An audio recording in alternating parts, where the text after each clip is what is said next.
నేను అమ్మకు ఒకటే చెప్తాను, అమ్మ 2 దారులు ఉన్నాయి. ఒక దారి అయితే మాట తప్పమంటున్నారు, పదవులు ఇస్తామంటున్నారు. రెండో దారి పోతే మాట మీద నిలబడతాం, పదవులు రావు, బహుశా ఇబ్బందులు కూడా పెడతాం. బట్ మాట మీద అయితే నిలబడతాం.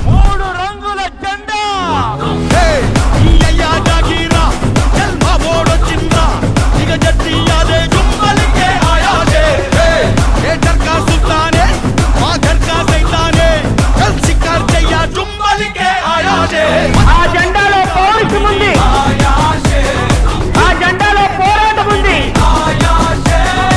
ఆ జెండాలో ప్రణాళిక ఉంది, ఆ జెండాలో మన అందరి భవిష్యత్తు ఉంది.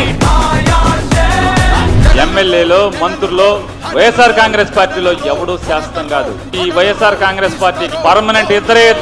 ఒకడు జెండా మోసే కార్యకర్త, 2 జగన్మోహన్ రెడ్డి చెప్తే మిగతా అందరూ కూడా వచ్చేవాడు వెళ్ళేవాడు చెప్తే మీరిద్దరు మాత్రమే.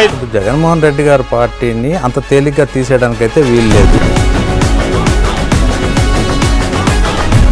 కోసుకుంటే జగన్, కోసుకుంటే చంద్రబాబుతో కంపేర్ చేస్తే కోసుకుంటే జగన్ అనే వ్యక్తులే ఎక్కువ.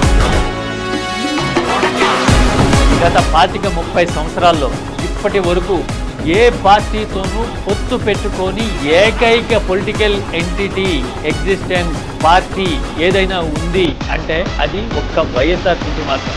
ఈ రాజకీయాలలో ఎప్పటికీ కూడా విలువలు, విశ్వసనీయత ఇవి మాత్రం ఎక్కడా ఎప్పుడూ తగ్గలేదు.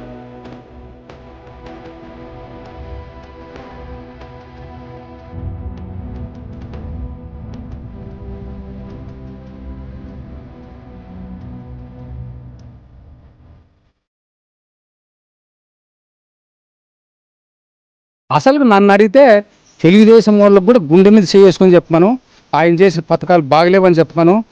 ఖచ్చితంగా వాళ్ళ మనసులో కూడా ఆయన మీద అభిమానం ఉంటుంది. కాకపోతే ఏదో మేము పరిపాలన చేయాలా, మేము మండలంలో పోయి కూర్చోవాలా, అవతల రానియకూడదు, అది తప్పితే 2.5 తల్లే వాళ్ళు. కాబట్టి వాళ్ళ మనసులో కూడా ఉంటుంది. దమ్మల మీద చేసుకొని మొగోడు ఎవడేం చెప్పాను, ఆయన చేయలేదని. విలువలు, విశ్వసనీయత అన్నదానికి మాత్రం పెద్ద పీటీ వేశారు. వైఎస్ఆర్ కాంగ్రెస్ పార్టీ బ్రతుకుతుంది, వైఎస్ఆర్ కాంగ్రెస్ పార్టీ ఈ రాష్ట్రాన్ని ఏలుతుంది అని కూడా సందర్భంగా చెప్తా ఉన్నాను.